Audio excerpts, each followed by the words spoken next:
Everyone is on mute. Good. I think you, Dominica, can put them on mute. Excellent. So thanks everyone. Welcome once again to our second Q&A with Handball professionals and hosted by London GD for our family and friends. Again, today we might have some former members and ex-coaches joining, but let's see.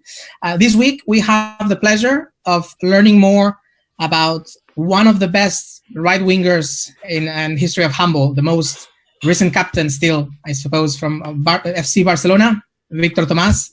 So first of all, thank you so much, Victor, for giving us this opportunity from a Handball brothership and solidarity perspective. We really appreciate you being here.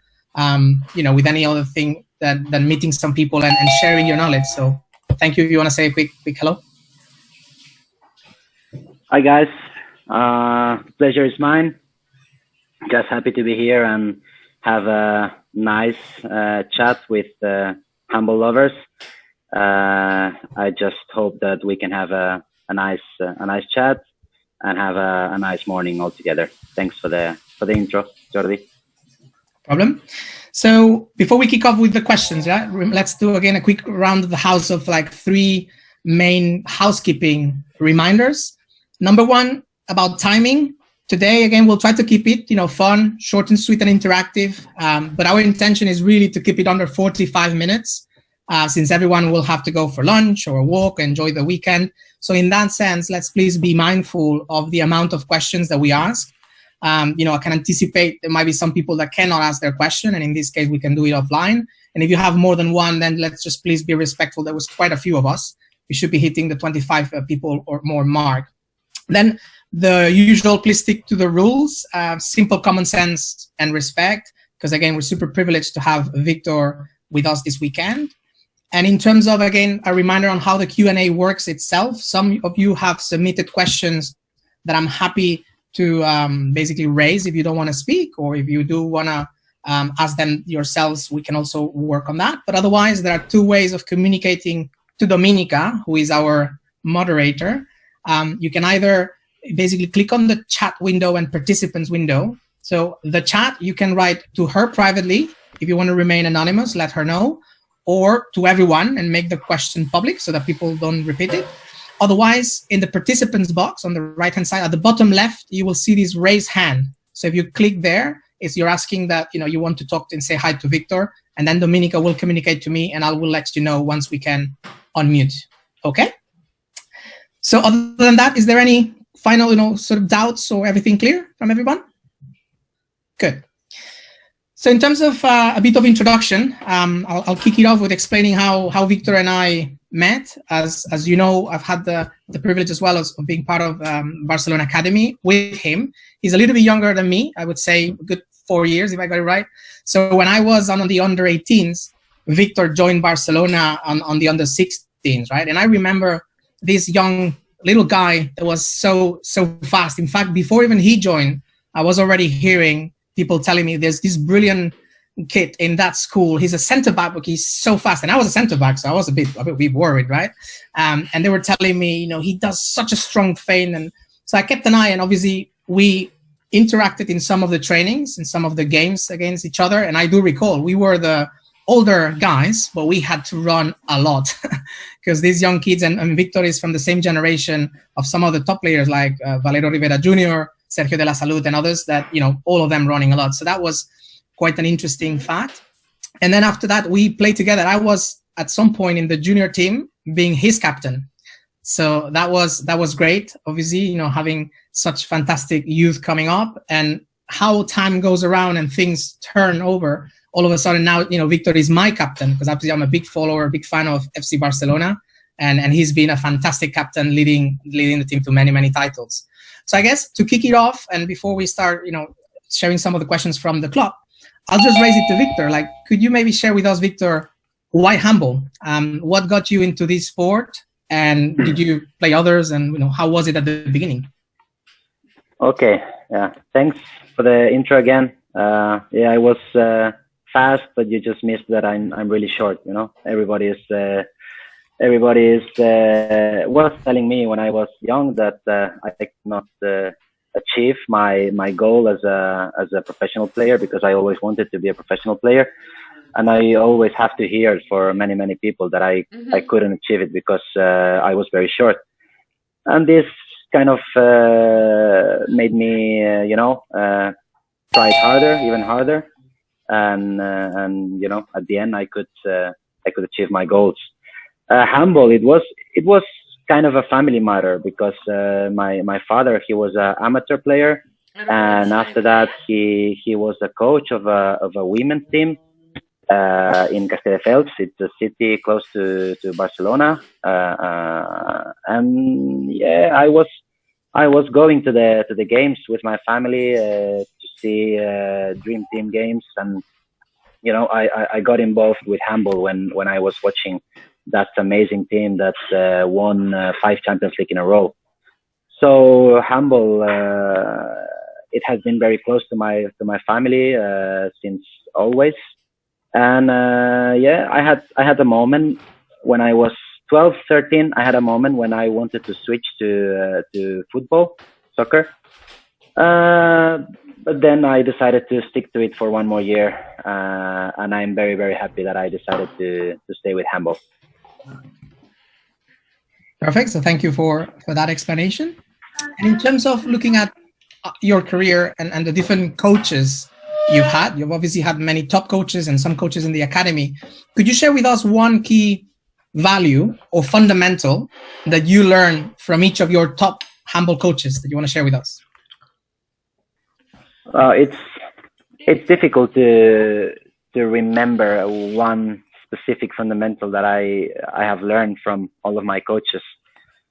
I have 4 very special coaches in my career. 2 of them are from my youth teams in Barcelona. They are called Alex Barbeito and Ricard Frank. I think with them I have learned the values and the meaning to be a FC Barcelona player, because as a young player you are playing with the youth teams, and they just want to push you hard, to make you improve, to take out all of the juice that you have, and that's what Barca means. You have to practice hard, you have to play harder, and you have to always try to do your best, because being second in FC Barcelona, it's a bad result. So I think that from them I learned that. And then I had, of course, Valero Rivera, which is the coach in handball world with more titles. I think is maybe it can be considered the best coach ever in handball. And he was the one who gave me the chance to be with the dream team, to play with the players I was watching when I was a kid from the crowd, and that was very special. And from him I learned discipline, because I don't know if Jordi has explained some of the rules that team had, but it was crazy. It was crazy. Mobile phones were not allowed. Headsets were not allowed on the bus. Sunglasses were not allowed when you were walking with a team. Flip-flops were not allowed when you wanted to go down to breakfast, for example, in summer in the hotel. So that discipline that he had, it was almost the military. And then I have my coach right now, it's Pasky. I think that he has seen in me some things that other coaches haven't, because he used me in defense as a second player. He used me in defense in the 5-1, in the, I don't know what's the name in English, en el avanzado, Jordi? The point defender. Yeah, in the point, yes. And he has seen some things in me that other coaches haven't, and he gave me the confidence to play in these situations. And I felt much more complete player with him, being able to do things that not even me. I was I was conscious that I could do. So I think that four coaches, they have been the most important coaches in my career. Thank you. That's really Really interesting, of course. So in fact, you've touched to one of the questions that Jose Javier, one of our Spanish players, he's a line player, and also plays sometimes in the wing, even on the right-hand side, being right-handed. He wanted to know a little bit more in like, how does it feel being 178 and being as a second defender in Barcelona, and the times when, especially when Lazaro was there? It felt great. It felt nice to see a guy that he wanted to defend in the second, but the coach didn't trust him, and he wanted me to play there. And it felt great because I always felt as a second defender that the bigger is my opponent, the better for me. I always had more problems having smaller players in front of me than bigger ones. And normally when I was there in that position, all the players were a little confident, seeing me there. But one of my biggest strengths has been my legs, and being, overtake me on one-on-one, it was always difficult for big players. Perfect. So we've got a whole range of people today, but of course we give a bit of preference to the wing players, because like yourselves, they want to know things around tricks and advice you can give them. So one of our right wings, Dan Terracina, he's also Catalan, from our region, wanted to know, how do you study the goalies in order to trick them?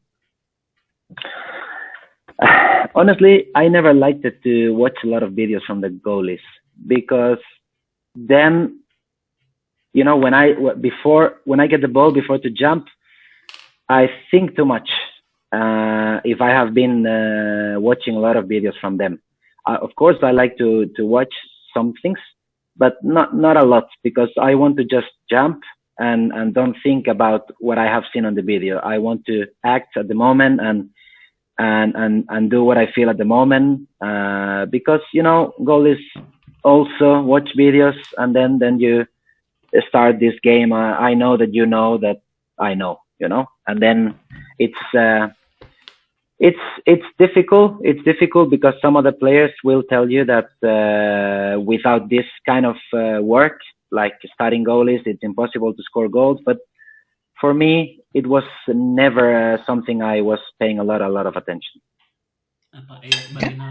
So we've got another question from a winger, Nicola. She's on here today. Do you want to say hi quickly and maybe ask one of your questions? Dominika, if you could unmute. Yeah. Nicola.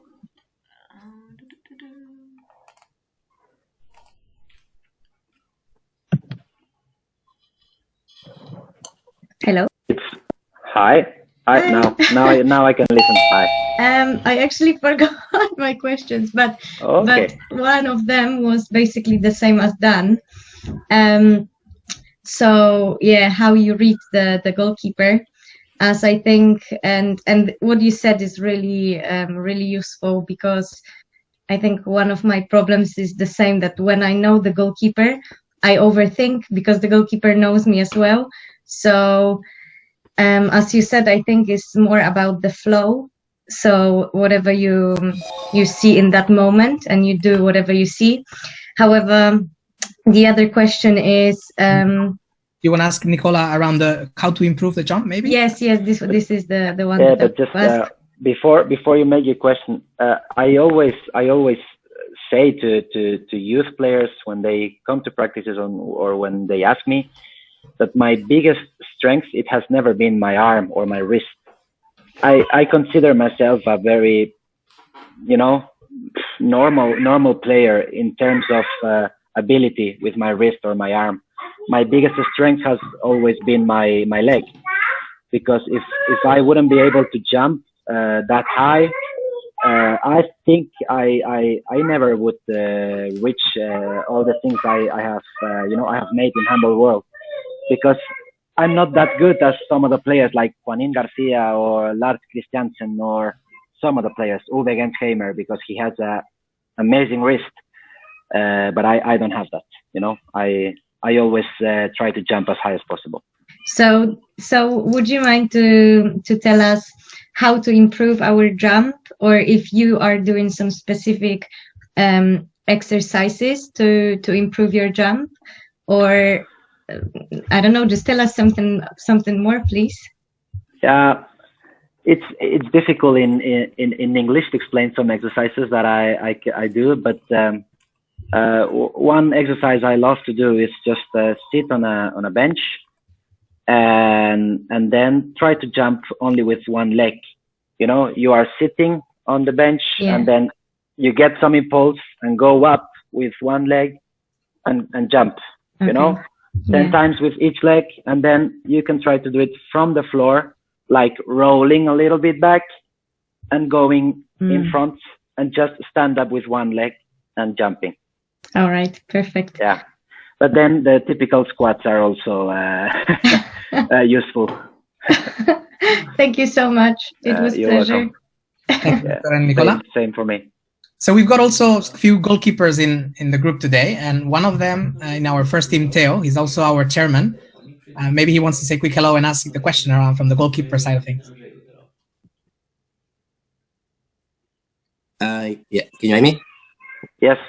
Yes. Hi, Víctor. Nice to meet you. Hi. I think my question was like, do you have a specific goalkeeper you are most like you have most fair to shoot or to score than other? More fair? Yeah. Fear, like scared. Yeah. I can hear that you're French, right? Yes. I know where your question is going, you know. Yeah, actually, the only guy that I have thought about the night before the games, it has been Thierry Omeyer. That goalie was crazy. In a certain period of his career, the intimidation factor he had on the players, it was amazing. It was crazy. When he was playing in Germany, in Kiel, and the best years of the national team, of the French national team, I think he was the key player for all that success that both Kiel and France national team was winning everything. I think he was the one. Of course, Nikola Karabatic, in my opinion, is the best player in handball history. But Thierry Omeyer, everybody knows that in handball, the goalkeeper is very important. So I think he was the key player. Okay, thank you. You're welcome. We've got another goalkeeper, Anna, from Latvia. She might want to say hello as well. And if you want, I can ask the question if you forgot what you wrote. But. Yeah, that's fine. Hey, my question was like, what has been your highlight in handball career? I have two, one with the national team and one with FC Barcelona. With the national team, it was to get the bronze medal in the Beijing Olympics in 2008. It was an amazing experience. Only being in the Olympics, it's an amazing experience. But if you go back home with a medal in your neck, it's crazy just to think about it right now. And with FC Barcelona, it was on the 2015 season when we were able to win all the trophies that we played. We played seven trophies during the season, like Spanish League, the Kings Cup, Super Globe, Champions League, and we were able to win all of them. And for me, as a Barca kid and a Barca fan, and the captain of the team, being able to raise the Champions League trophy as the captain, it was probably the biggest moment in my career. Thank you. You're welcome. Perfect. So we've got also a question from another Nicole, not Nicola, Nicole. And she, I think is around, I'm not sure if she wants to raise it herself, but have you ever had an offer to play for non-Spanish clubs? And if yes, why did you decide to stay in Spain? Honestly, believe it or not, I never had an offer from another team. I'm not sure if it was because I don't interested them as a player, or because everybody was thinking that I was never going to leave Barcelona. Everybody is, when they think about me, they think in Barcelona. I always have been there. I'm a guy from the city. I have my family, my friends. I have everything here. So I think the other clubs never thought that I could leave the club. So actually, I never had any offers. I never put myself on the market, but I never thought about it because I had everything I needed in Barcelona. And I think, and I honestly think, it's team in the world that gives you a better, a better combination between the living, the social life, the city, and the humble level. And I think there is no other club in the world that has the same as Barcelona. Perfect, thank you. So we've got a question as well from Patrick, he's lefty. He can be right back or goalkeeper lately. He's very tall. Okay. I want to say hello, but Patrick, you want to say your third question around rituals?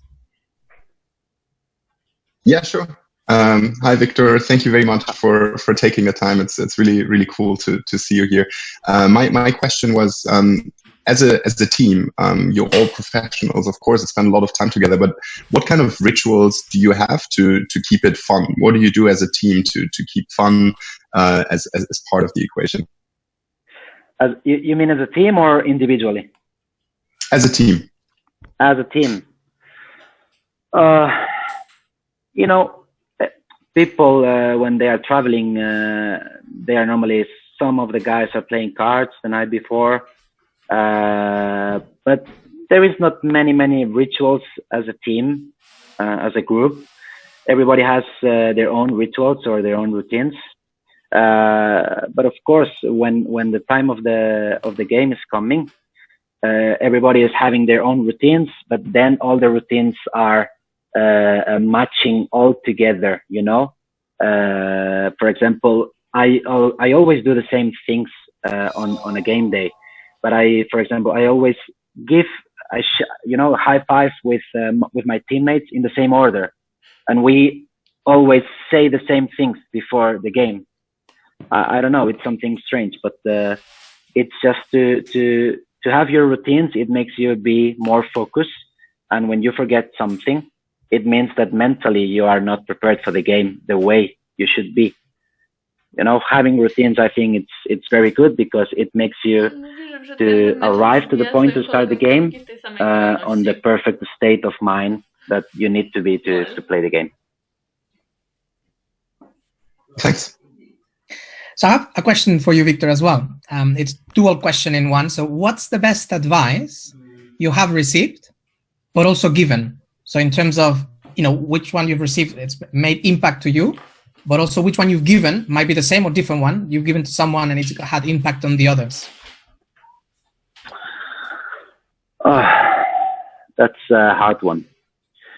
It's a typical one, but having fun, it's always important, because when going to practice or going to games starts to be a routine, it's a very bad sign. And I think if I have to choose one, have fun. It's the best advice that I have been given. And the best advice that I could give is that don't try, do what you know to do. Don't try to do some other things because you like how other players do it. Just do your thing and do it, as good as possible. Because I always have been a player that I have never tried to do some things that I can't do. And I always have been very consistent in my performances. And I think that's why, because I never try to do something that I don't know how to do it. Thank you for that. We have another Jordi in the call. I don't know if you want to say hello and ask your own question. Is that your father? No. No. I mean Jordi Ferrer, father. Yeah. Hi, Victor. My question is more about Handball has changed a lot since the beginning, and then and now we have new rules like playing with 7, blah blah blah. So I don't know.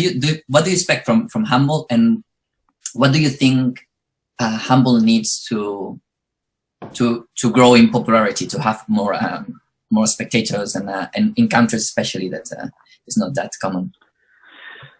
I think Handball needs to be clear in the rules, in terms of people who is watching understand what is happening on the pitch, because a lot of people that is not close to Handball, when they first go to a game, they don't understand what's happening, and I think that could be an important improvement.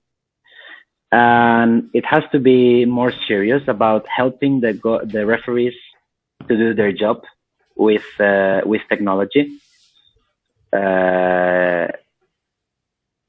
And then in some of the leagues, especially Spanish league, all the show around the sport, it needs to be much bigger, because people who is going to the games to watch a handball game at Palau, for example, at Palau Blaugrana, they are only watching a handball game. They are not watching anything else around the game. They are not having a show for them.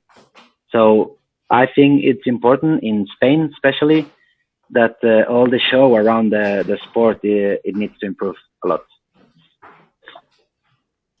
Okay, thank you. Yeah, you're welcome. Perfect. There's one question around what happens in your mind when you miss shots and you're having a bad day, from Dan. I don't know if Dan, you want to say a quick hello as well? Yeah. Hi, Victor. Thank you very much Dan. for being here. Yeah. So as a right wing, I'm especially interested in that. I think it's more maybe a mentality question. Basically, whenever you're having a bad rate, I mean, you're missing one shot and another one. What do you think? How do you focus? How do you avoid having this mental problem? You know what I mean? I know what you mean. I actually improved that thing with the years, because when I was younger, I was thinking on the missed shot for 2-3 attacks after that. So then I tried to focus, especially in, if I have the chance to shoot more than 3 times, don't miss never ever one of the first 3 shots in the game, because as a wing player, accuracy is very important. And so you need to be very, very focused at the beginning of the game or in your first shots during the game. So don't miss that, because I think to miss one of the first 3 shots, it's going to make you go home after the game thinking, oh, I'm so bad, you know, because it happened to me. So I think after these 3 shots, the rest is coming itself. Because if you score these 3 shots, then you feel more confident with everything. You feel that you got the goalkeeper on your pocket, and then it's easier mentally speaking. But I actually try to be very, very focused at the beginning of the game. And if I don't have the chance to shoot during the game, I always think, if now I'm getting the ball, don't overthink about goalkeeper. Just jam and do your thing. Perfect. Thank you as well. Okay, thank you very much, Victor. Welcome. We've got also our head coach for the first team at present, Zoran Lukac, here in the call. So he wanted to say hi and ask a question. Yeah. Hi to everyone, especially to you, Victor. Really, thank you for coming and sharing your experience with all of us, especially with the players. Those are really good advices from you. I would allow players to ask the question. I don't have too many. I was going to ask you exactly that question. What do you do and think if the things are not working well for you on the court? But you basically just answered that. So yeah, not the best for me. You know, I always thank God when I'm not having a good day that handball is a team sport. Mm. And you know, if you're not having a good day and the coach is letting you stay on the pitch, it's because somebody is seeing in you something that you are not seeing at the moment. You know, you feel, okay, I'm having a bad day. I need a change, but the coach is keeping you on the court. So maybe he is seeing something in me that I can deliver to the team. I can do something good for the team, even I'm not having a good day. And I always try to think positive. I always try to think that, okay, if he's not changing me, it's because I can do something good. Fantastic. Thank you once again, really. And you're welcome. All the best. See you soon. Thank you. So any girl wants to ask any questions? Maite, do you want to say hello? Hola. Hola, Víctor. ¿Qué tal? How are you? Hola. Well, all the time I'm listening to you talking, I'm just thinking in Ciudad Real. So Obviously, I don't know what do you think about Ciudad Real. I'm from Ciudad Real. I've been playing for Ciudad Real. I'm so pleased that I did it. How do you think, which one is the worst way of a team finishing handball? For example, if Ciudad Real was in the way as it was. So what do you think? What do you feel in the moment that you knew that Ciudad Real was finished? Actually, Ciudad Real was a pain in the ass. For, I know. for some years, but it was nice to have such a great battles against them, because I think this Champions League we won against that amazing team with Alberto Entre Rios, Stefansson, Duchebaev, etc., etc. It was amazing. It's very bad. It's very bad for handball in Spain that teams like Ciudad Real are disappearing. But you know, when projects are based on one person, like Ciudad Real was in Domingo Díaz de Mera, it's always dangerous, because we are seeing the same now with Vardar Skopje. So it's dangerous to build a club only on one person. It was a very bad news, but they tried hard, going to Madrid, becoming Atlético de Madrid, and trying to get this football team logo on the chest and see if the sponsors were coming, but nothing happened. So it was really bad, and I think FC Barcelona is the team who is more interested that the Spanish league is more competitive, because otherwise everything we are doing here in Spain is people don't give any credit to it, and we don't like that. Muchas gracias. Just to leave it like not with a bad news, but it was great to see Quijote Arena or Puerta de Santa Maria full of people watching you guys there. It was just brilliant. I've been there. I've been one of the ones that was really lucky. So thank you for that. It was amazing to play there. The atmosphere was crazy. Yeah. Thank you. Muchas gracias. You're welcome. De nada. One question as well from Dominica. Change of topic slightly. What is most difficult for a captain? I think the most difficult thing is to don't think on yourself. You always have to put the others in front of you. I think that's difficult, especially when maybe some decisions you can take that they are going against your will, but they are going on the team's will, you know. And I think that's the most difficult thing, to always think about the others before yourself. And I actually have been in a very difficult situation lately, because of the pandemic. We are having some economical problems at the club.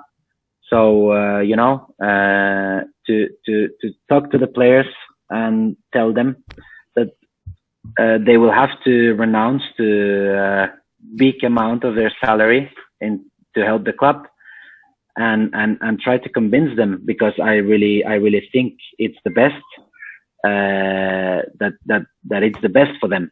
You know, try to convince them that giving that amount of their salary is the best for them. That was very, very difficult.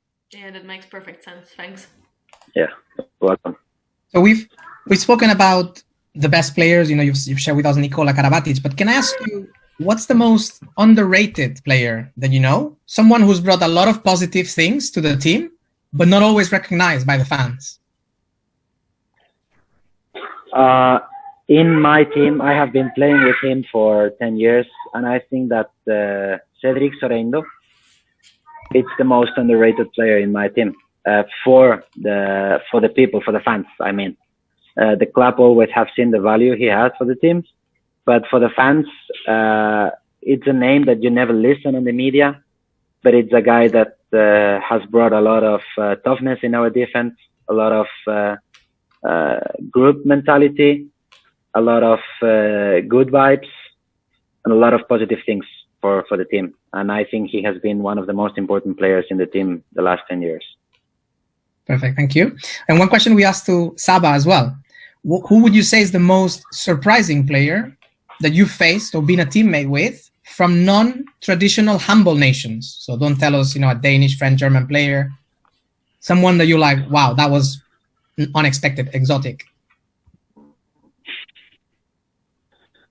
Hard to say, because I always have been in Barcelona, and normally people who reach the professional team is normally from handball countries.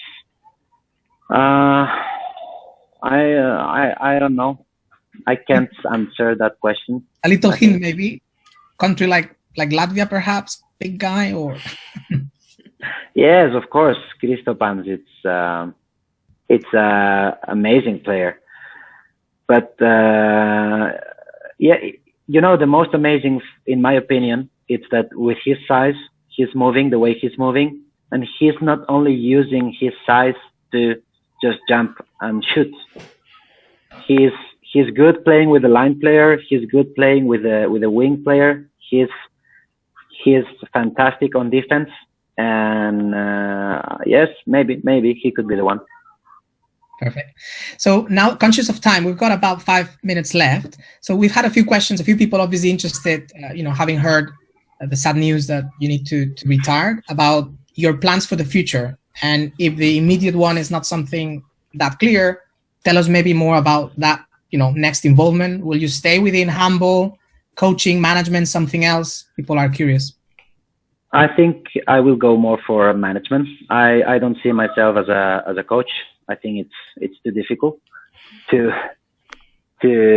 handle a group of people and a group of egos, and do it well both on the court and outside the court, because players are also persons, and they have feelings and they have needs, and it's very difficult, I think, to be a good leader as a coach. I like more the management, and I would love to be involved with sports management in the club.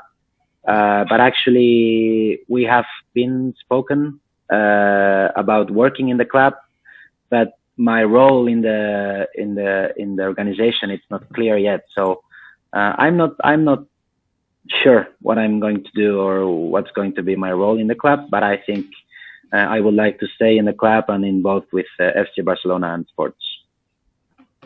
Perfect. That's great.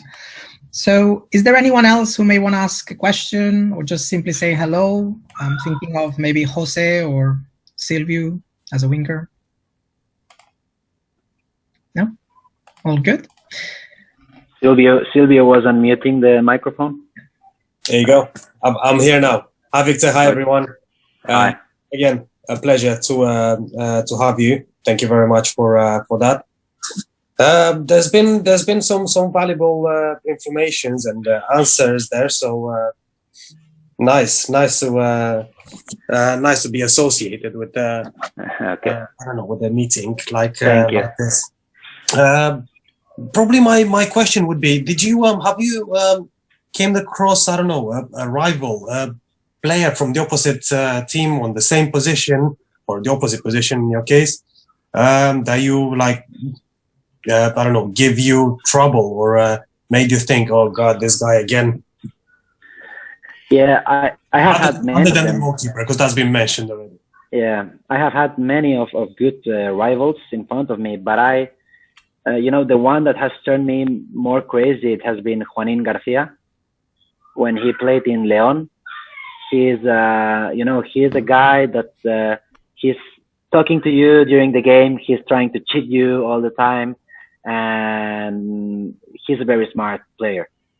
He needed to use some of the things than physics, because as me, he's a short guy, and he has been the one that have put me in more trouble during the game. That's good to know. Do you manage? Well, I'm guessing that you do now, but have you ever find it challenging to to stay immune, to isolate yourself in a bubble when you get talks from the same player, or because I'm guessing that there's a lot of exchange of Yeah, I like in Europe there is not a lot of trash talking because it's not our culture like in America. But I like confrontation. I don't try to stay on my bubble.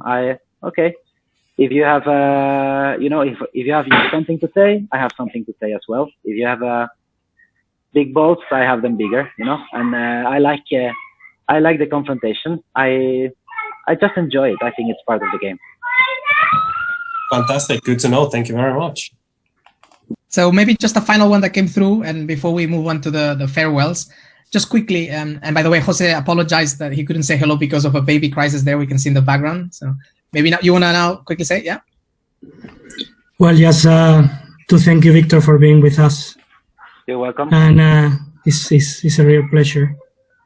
And well, I didn't know you in this kind of a conversation, and it has been really interesting. Thank you very much. Thank you. So, thank you, Jose, for saying hello. Jose is from Granada here. No, Córdoba, sorry. Let's not mess up. Very different. He's got a great Montes school that he's brought some of the concepts from Cesar Montes into our club. So that's been also fantastic for England development, and in particular for us as a team. A lot of players from Cesar talks very, very well about him. Absolutely. One question around the final one around challenging times. We've had from one of our teammates saying, which was the most challenging, whether it was a bad moment or an injury, what you learned from it. And I would even add, what would you change if you could go back in time? 3 years ago, I had personal problems, and it was something that it didn't let me sleep. It was a big problem. And it was something that it was every time I was, with the team, watching video or on the pitch playing handball, training and playing. It was something that I had on my mind all the time. And it was because I didn't speak about it with my beloved ones.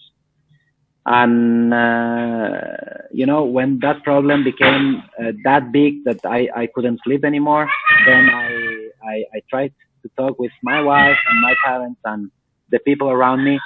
And I think that was the best move I ever did. Just talk about the things that are troubling you, spit it out. I think it's important to don't try to deal yourself with it, only yourself. And I think this was the most challenging moment because I was feeling not myself. I was feeling not myself on the pitch when I was playing because I always had a lot of self-confidence, and I lost that 3 years ago. And to rebuild it, it's very, very difficult. So just talk about your problems with your people. I think that's a very healthy thing to do. That's excellent. Well, thank you so much, Victor. It's lovely to hear all the piece of advice and knowledge that from your experience. And that transition point, in fact, of coming back to the point and the level that you've reached, especially having that youngster, right, that who's in full form now, Aleix, and you guys have done a fantastic job being both from grown up at home. It's a pleasure to watch that competition. And of course, we're very sad to hear the news that obviously from a health perspective, you might have to stop now. So we wish you, of course, the very best, that you have all the recovery and that nothing, obviously gets worse in that sense. But I'll hand it over to our chairman, Theo, again, just to, wrap up and give you a big thanks as well from the club perspective. And then you can have the final goodbye as well at your end at the end. Okay, I will repeat a little bit of Jordi, what you just said. So yeah, on the name of London GD, I want to thank you so much for spending time with us and all the advice you give us. It's very useful for us. Like Jordi said, I'm very sad that your last season ended up like that, and I wish you all the best for the future and good health. I want to also thank all the people involved to set it up, the Q&A. And like I said last week, I hope everyone is staying safe during this difficult time, and hopefully it will not be too long before we can come back on the pitch and playing handball. Yeah, thank you. Thank you for your words. It was a pleasure for me to be here. I hope that everything I wanted to say, it was understandable with my English. Now my daughter wants to show me some stones that she found. she thinks it's very interesting. I hope that everything I explained it was understandable with my English, and I could give and explain what I wanted to explain to you. It was a very interesting questions, and just thank you, and I hope all of this pandemic nightmare is finishing soon, and everybody can go back to their real life and normal life. Thank you, guys. Thank you. Thank you, Victor. Pleasure to have you. See you soon, guys. Bye-bye. Bye.